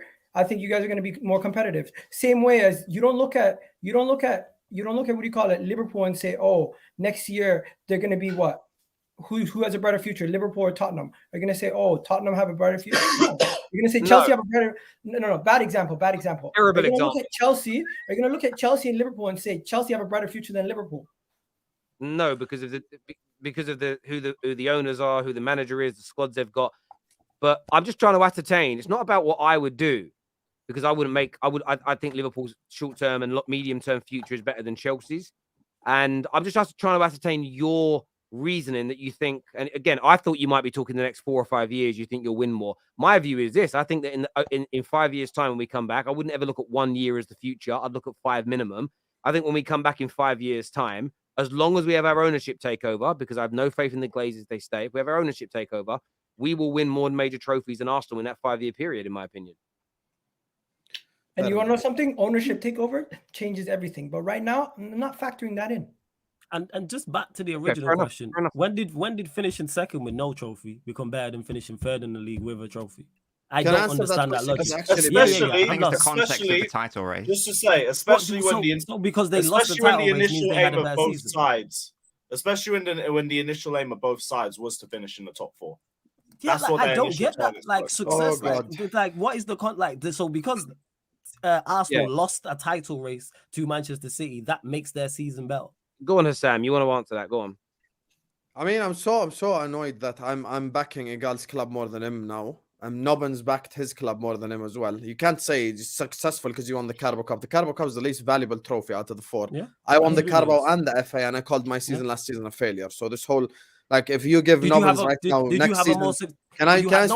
You can't ask me a question and then you keep doing this. Stop missing. Okay, no, but I'm gonna answer though. This is my turn because you be speak running because this I nonsense and disagree with changing the you. question. So you have to let the it's person because who you be disagrees changing the speak. question and that nobody Okay, said. I'm We're not not gonna change talking the about. We're question. comparing I'm gonna the two. answer it. You do this nonsense I'm all the gonna time, answer man. it the We're way I comparing the want two. to. So that's how I'm Compare two gonna teams. answer. Yeah, exactly. I'm glad you said So that. anyway, because as I was that's the question saying, I got asked. I called You know what I'm last saying? season a failure with the Carabao Cup and the FA Cup and finishing second. Now, here's the thing. People say, you know, the aim of elite sport is to win and you must win and you must win and blah, blah, blah. I understand that 100%. But Arsenal step up to challenge for the English Premier League, to put on a sustained challenge for the Premier League. And the way that they were doing it is 100% more successful, regardless of them winning a Carabao Cup or not. I think Arsenal have had a better season, even with Man United winning the FA Cup. They won't, but I think Arsenal I'll add some more layers onto this. The reason why I asked this question, or it came to my mind when I was watching the game yesterday, is because Man United now comfortably finished possibly third, and Arsenal fans celebrated from like November, December onwards, like they had won the league. Obviously, in the end, you're talking about this title challenge, but the dip in form over the last 6 weeks, we all know, has been catastrophic, where United's been quite consistent. They've already got a trophy. They've got another one possibly on the way. And they've both secured Champions League football. So when you take a look at the season, United have a trophy, Champions League football. Arsenal obviously finished one place higher, but they have no trophy. So that's the reason why I asked the question, because for me, it's not clear cut in the sense of, well, I know what my answer is anyway. What is your answer, Patrick? It's United, hands down. Like Yeah, there's exactly. no. Patrick, have Liverpool had a better There's season no than debate. Arsenal? No, because Arsenal finished above Liverpool. We won the but- Community Shield. Community Shield don't count. Stop doing it. Stop doing Come it. on. It's a trophy. Hey, And that's why, trophies and won. I know, and that's why, 1-0. So we no, even no, better. that, it's a pre-season thing. That's why I cut you off, because you're saying, oh, we won the FA Cup and Carabao Cup, and our season was a failure. That's talking about just Liverpool. There's no comparison there. Yeah. When we're comparing two teams, and that's why I said you're changing the question. When we're comparing two teams, that's a whole different conversation Correct. to your actual Correct. season being a failure. And you do this all the time. And That's why we always Carabao clash. Cup is the least and that's why the valuable questions are really I agree important. again, because- and you because always again, throw this in is- red herrings like that as well. this is Nobody what- said the Carabao Cup guys, is guys, valuable. this is what I've seen happen online. So someone will say, who's had the better season? And someone will say Man United. So you think you're in a better position to challenge for the league next year than us? That wasn't the question. No. And again, that's what that happens on social media now. Everybody, like when you say, I think Messi's the greatest player of all time. You saying Ronaldo plays Ronaldo's cricket? rubbish. No, it's I don't know how people go from one to the other.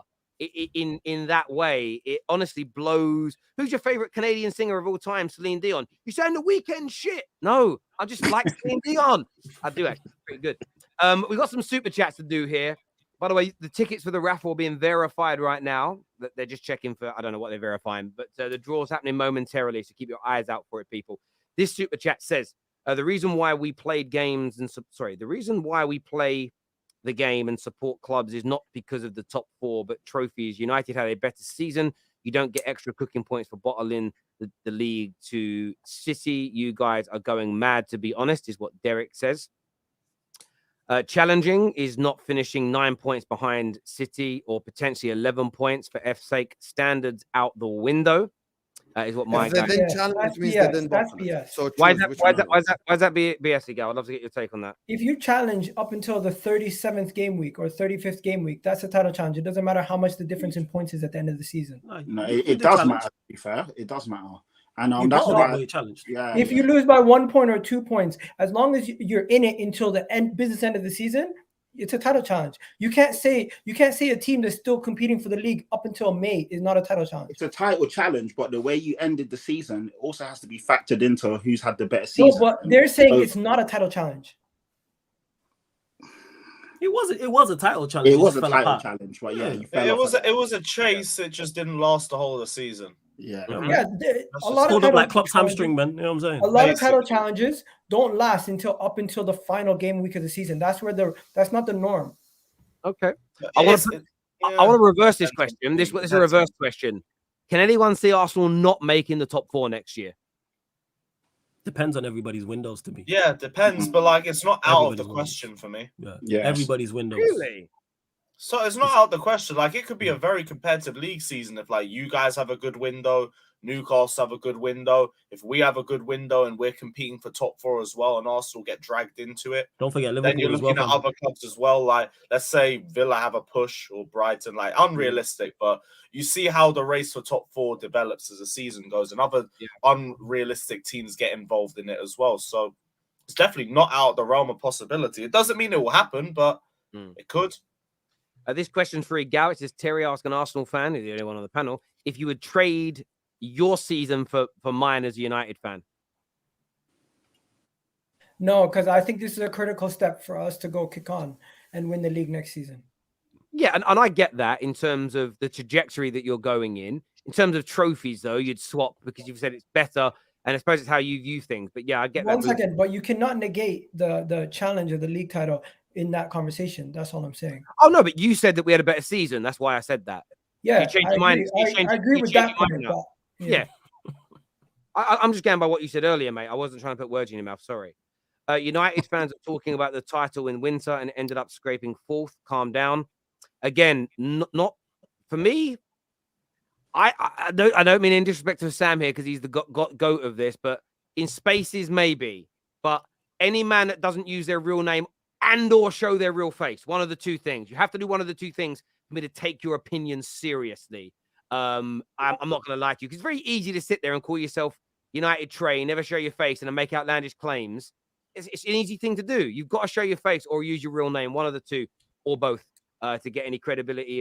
In terms of your opinions having credibility, in my view, and that's maybe biased because I'm a YouTuber, but I give a lot of credit to people that show their faces on camera and say stuff because you can't hide from it.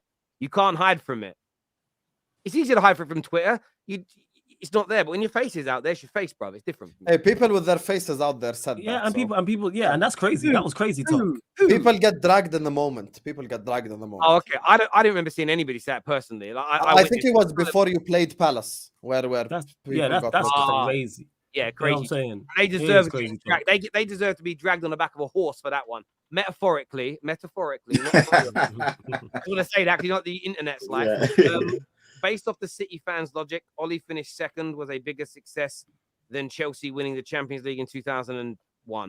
How are you United didn't comparing challenge us Champions that League year. to Carabao Cup, man? It's Okay, not the That's same because crazy. United didn't Yeah. challenge us that year. They finished Okay. 12 points behind Yeah, us. There but- wasn't really a but, title race, and also the Champions League is right. not the League Cup. So let's all chill out. And also, I said it was close either way. So you know, And But also, let's switch it's the that. No, Carabao Cup. Hassam. But let's switch that super chat there. Chelsea winning the Carabao Cup in that season. They've had a most successful season in Manchester United. No, nope. Of course they have.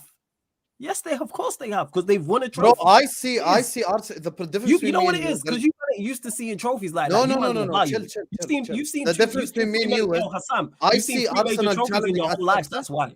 You've I seen see. three major Okay, trophies okay, in go your on, whole life, banter and that's what me. it Yes. is. What It's has not you a guys say? banter. You've seen Go three. on. You've seen Gerrard three. slipped. I only saw one I'm not title. going to talk. Empty, No, blah, that's blah. a. Why are It's you so getting mad at boring, me? man. Why I've you, heard no, it why all. are you getting mad at me Go for on. stating facts? You've seen Say three it. major trophies in your life, and it shows. What else? I'm not even bantering. You've seen three major trophies in your life, and it shows. 100%. 100%. What else? You've eaten caviar 3 times. I'm and the you're best telling me, and you're telling me bridesmaid. it's not. Gerrard I'm slipped. not even. Carry on. No, I'm not even saying all that. I've not said So anything boring, about that. man. All I've stated is you've seen three major trophies in your whole life, and it shows because of the way you talk. That's all. There No, we I Get go. on the reverse because I'm calling all our season Guys, failures. just out of interest of time, I'm going to interject here. I'm very, very sorry. Who will challenge for the City for this? Well, I think we've kind of answered that question. Everybody's got different views, but the names that have come up on the show have been Arsenal, Liverpool, United. I don't think anybody else. Anyone fancy a bit of Newcastle challenging next year? Too soon for him? Nah, No. too soon. We'll have a go. We'll have a Chelsea, go. innit? Go on, Chelsea. Go on, Chelsea. Proper Chelsea. Proper This Chelsea. is Chelsea. Gunner and Scousers are fighting. It's been Ten Hag's plan all along. Go on there, Debs. Go on there, Debs. Igal, you're some delusional guy. I swear that was to your point about Arsenal. I think that was too. Just saw a tweet from Fabrizio saying Asensio will be leaving Real Madrid on a free. No agreement on a deal. Would anyone on the panel have him? No, I'm good. Nah, Well, I'm he's all right. better than what we have. Depends on the wages. Spurs, I'll have him. Spurs are still getting rejected. They're getting rejected by everyone. Guys, let's be honest. He's a good bench option for anybody. He's one of the best goal scorers off the bench for Real Madrid. This year says, Gal, you're not winning or challenging next season. 1000%. Stop digging yourself a hole, bro. Wow. We'll see. We'll see. This here is from Sammy. Sammy says, rating finishing second rather than a trophy is like losing a final and people rating your run. Gal, Liverpool lost multiple Champions League finals. That wasn't seen as a good thing, is what Sammy... Who's sitting here celebrating that we finished second? I'm just saying it's a good thing that we challenge and we can learn from that and push on. What's wrong with that? Off topic, who is more underrated, Rakitic or Di Maria? And where does Jose rank if he wins back-to-back European titles? I don't think Rakitic or Di Maria is underrated. I think they're both quite highly rated, but let's say Di Maria for the sake of it. And where would Jose rank? Jose would be ranked as one of the goats of his generation and probably one of the top 10 managers of all time already. It just, and he loves all of his fan bases, barring Tottenham. He doesn't like Tottenham, he said. Stand Tottenham. I don't blame him, man. I don't blame him. Everything he said is factual. So yeah. He also said it's impossible to win a trophy at Tottenham. Mission impossible. His exact words. It's mission impossible to win a trophy at Tottenham. I didn't hear that bit, but yeah, under this regime, wrong. This here says better season or and better future are total opposites, is what ANC says. I get you. United has silverware this season. End of is what MNF has got to say. Ed says Igal lives in a delusional dimension. No one is of consequence no one is of consequence outside of Arsenal. He is not a true football fan. A true fan loves football from everyone. That's a bit harsh. What context is that? Big up Lewis, man. Love. We will be Glazer free. Do you know what that means? I hope so, David. Let's not tempt it. I hope so. Re-signing Reece is a mistake. We've had enough time to get it together. We can move on. 23-year-old youngster. Come on, Igal. Saka needs better competition. What's wrong with giving him a new contract on reasonable wages? You can sell him next year if you don't want him, and you don't lose him on a free. People just want better, I suppose. I get your point, though. I do get your point. I think two massive clubs like Arsenal standards are more challenging for a title rather than the Carabao. I wouldn't swap our improvement for a Carabao Cup. The thing is, just quickly, I didn't talk about swapping, or it was just who's had the better season. Just bang. When you look at the two, who's had the better season. Nothing about swapping. No, we spoke about that later. Yeah, but Patrick, you see all that. So if you would swap Igal, who's had the better season then? Terry, that's two different questions. Which one do you want me to answer? No, I want to know what you. Who's had the better season, or would you swap? So that guy's comment just said he thinks Arsenal had the better season because of your improvement. You said, yeah, that's what I said. So I'm asking you again. No, I said I wouldn't swap our season for Man United, but I do believe success is garnered on what you win. Okay. Hey, Patrick, you see how you answered the question and you see all the mental gymnastics we get? Yeah, I know. I just don't want to say United. No, there's no mental gymnastics. There's multiple questions being asked. No, I'm saying before. I'm saying the original. Yeah. The original. And I understand that. But that guy in the super chat basically said that he thinks Arsenal's is better because of the improvement, and then you agreed with him. So all I was doing, Igal, was not trying to catch you out. I was re-asking you if you change your mind. That was all. Like nothing deep. Every club should sign Carabao Cup winner. Yeah, absolutely. Winner. More trophies than Kane, bruv. What a legend. Consider the amount of time we haven't won a trophy as a top 4 team. Our season was more successful. Our manager won it. And that's one thing I said about Man United. People, the most successful season league-wise any new manager's ever had in Man United's history. And if he wins the FA Cup, because it's 2 trophies like Jose did, plus the most points, it's the most successful season ever for a debutant Man United manager. So yeah, like from a personal point of view, that's a good start for us. Good base. But we need much more next year. And I'm glad to see the players come out and say that it's the right thing. Hope we still get to see all of you this season. Love the energy every time. Thank you, bro. Yes, we're going nowhere. Unless I die, probably. Then there probably won't be as many. Don't say that. Flawless. Manchester is blue, bud. Wake up, is what Sean says. The country's blue. Yeah, they own everyone. The country's blue. Will you apologize to Thomas Frank yet? No, I won't, because what I said is true. We can do better than Thomas Frank, and I don't think he's good enough for Tottenham. Fair play for beating us. They were the better team. And let's be real, any manager is better than Ryan Mason. So come on. Yeah, that is very true. Win the league next season. Man City are still in 2 finals after the EPL win, whilst Arsenal have nothing else to focus on. Why do you spew such nonsense, Igal? Yo, the comments really be getting at you, and these people are spending money to get at you. This is mad. Yo, hella super chats with a gal's name in it. You know? I'm good. I'm good. I love it. It's like one every 2 is a gal's name in it. It's mad. Go on, sorry, gal. I just have to say it. Lewis, do you think? Oh, he's gone now. But Lewis, do you think you'll be able to get rid of all the high-earning deadwood? He already answered that earlier, O'Malley, and he thinks they'll be able to get rid of quite a lot of it. So just to answer, the answer is they're gonna have to try to sell them. It's gonna be a yard sale. Yeah, they're going to sell them cheap so that they can get them off the wage bill. That's what they have to. Yeah. If United and Ten Hag improve in the way we play, players and owners, we will go mad next season. United only lost 1 at home, poor away games, and that was predominantly against the bigger teams. To be fair, improvement there we challenge. I agree, Mr. Ferreira. Like that's where we need to improve, and I think we can with the right window. You're bang on. Listen, I want to say a big thank you to everyone. We didn't get onto the flop of the season. We have to do that on shows next week. Listen, these things happen on these shows. There's a loose agenda, but we go with the flow. And even today, if we'd have just let every topic keep going, we'd still be on the first topic, I think, now, nearly 2 hours in. Thank you to my panel, my super chatters. You're amazing. You're brilliant. But I want to say thank you to everyone that's entered the raffle. So a winner has been picked. They're telling me the status is we're waiting for the winner to accept. So if you bought a ticket, go and check your emails because you've won and they've reached out to you. I don't know how long you get to accept, but we did the draw a week early, so people get a week to plan their journey and their travel to either the UK or to London for the final. You'll get the tickets and I'll transfer them into your name. They're in mine and KJ's right now. And then I need your bank account details. To do that privately, don't put it out on the internet, and I'll transfer you the money into your bank account as well. So you've got them readies and you're ready to go. Until next time, everybody, take care. Goodbye. God bless. And we'll see you all again very, very soon. Peace.